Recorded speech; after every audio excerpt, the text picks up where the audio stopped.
Hi, hello. This is audition video for the White Ball contest to enter into the Big Boss. I am Pariksha.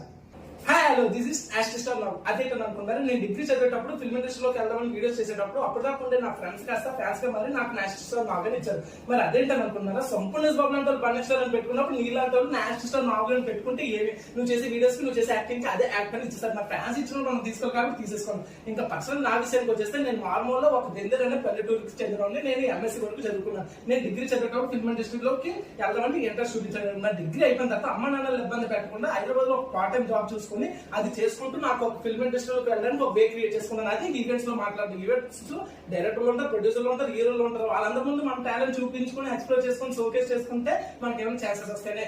అలాంటప్పుడు నేను చేసింది ఒకటి, అంట్మాకి హలుగురు ప్రేమ కోసం dialogue చెప్పి propose చేస్తే అంట్మా ఫిదా అయిపోయి బాగా వైరల్ అయిపోయింది వీడియో. అలాగే దొంగ ముందు రఘువన్ బీటెక్ డైలాగ్ చెప్తే అది కూడా బాగా ఫిదా అయిపోయింది.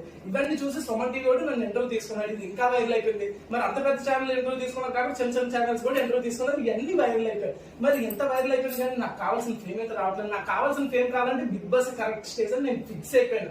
అది ఇప్పుడు కాదు, ఎప్పుడో సీజన్ 2 లో కాంబినేషన్ తీసుకుంటున్నాం అని చెప్పి నూతన లైన్ తీసుకున్నప్పుడే ఎలాగైనా వెళ్ళాలనుకున్నాను. బట్ దానికి కావాల్సిన కమ్యూనికేషన్స్ నాకేం తెలియక ఆగిపోయాను.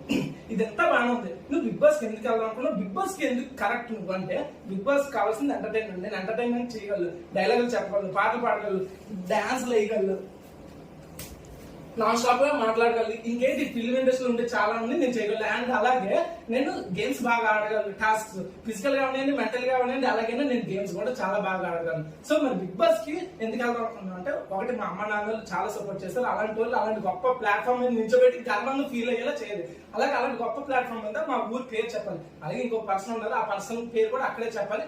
అండ్ ఫైనల్ నా కోసం ఫిల్మ్ ఇండస్ట్రీలో నేను వెళ్దాం అనుకుంటాను కాబట్టి నాకు అదొక గొప్ప ప్లాట్ఫామ్. కాబట్టి నీ టాలెంట్ ఏంటి ఏరా ఎరు పప్ప, అసలు ఏ క్వాలిఫికేషన్ లేకుండా ఏ మాత్రం చదవకుండా కేవలం మీ నాన్న ఉన్నోడని ఒకే ఒక్క కాలంతో డైరెక్ట్ గా అమ్మించేలా కూర్చున్నా నీకే అంత పగలిగితే ఎల్కేజీ నుంచి 10th క్లాస్ కష్టపడి చదివి 10th క్లాస్ కష్టపడి చదివి పాస్ అయ్యి ఇంటర్లో ఈజీగా కోర్స్ వదిలేసి కేవలం ఎంపీసీ ఇంజనీరింగ్ వస్తుందని చెప్తే కష్టమైన అదే కోర్స్ తీసుకుని మ్యాథ్స్ కో ట్యూషన్, ఫిజిక్స్ కో ట్యూషన్, కెమిస్ట్రీ కో ట్యూషన్ అంటూ రోడ్లు పెట్టి తిరిగి ఆ ఫీజు కట్టాలి ఈ ఫీజు కట్టాలని అమ్మనాన్ని ఇబ్బంది పెట్టి క్లాస్ లో టీ పెట్టుకుని రాత్రంతా చదివి మళ్ళీ అల్లం పెట్టుకుని పొద్దున్నే లేచి మళ్ళీ చదివి తేడా బోర్డు ఎగ్జామ్ లో పాస్ అయితే ఎంసెట్ లో మంచి ర్యాంక్ రాక లాంగ్ టర్మ్ కోచింగ్ తీసుకుని అప్పటికి సరే ర్యాంక్ రాక అమ్మనగలు తాకట్టు పెట్టి మేనేజ్మెంట్ కోటాలో సీట్ సంపాదించి మిడిల్ నుంచి వచ్చింది. నాకు ఇంగ్లీష్ అర్థం కాక ఫస్ట్ నుంచి 4th దాకా కొన్ని సబ్జెక్ట్స్ అన్ని 4th ఒకసారి క్లియర్ చేసుకుని సొసైటీలోకి వస్తే ఉద్యోగం కోసం ఆఫీస్ అంటే ఈ ఆఫీస్ అంటూ తిరుగుతున్నా. నన్ను ఉద్యోగం లేని అందరూ తిరుగుతుంటే ఎందుకు పని తిండిదండగా మా నాన్న తిరుగుతుంటే ఒక్క మొత్తుకు గొంతుకు దగ్గర ముళ్ళలో కూర్చుకుంటుంటే ఎవరో ఒక మహానుభావుడు దగ్గర నాకు ఒక ఛాన్స్ ఇస్తే దాన్ని కూడా లాగేసుకుందని చూస్తున్నాను. మీరు లాంటి బ్యావర్స్ గా ఎదురించి ఇప్పుడు మీ ముందు నిల్చొని మాట్లాడుతున్నా.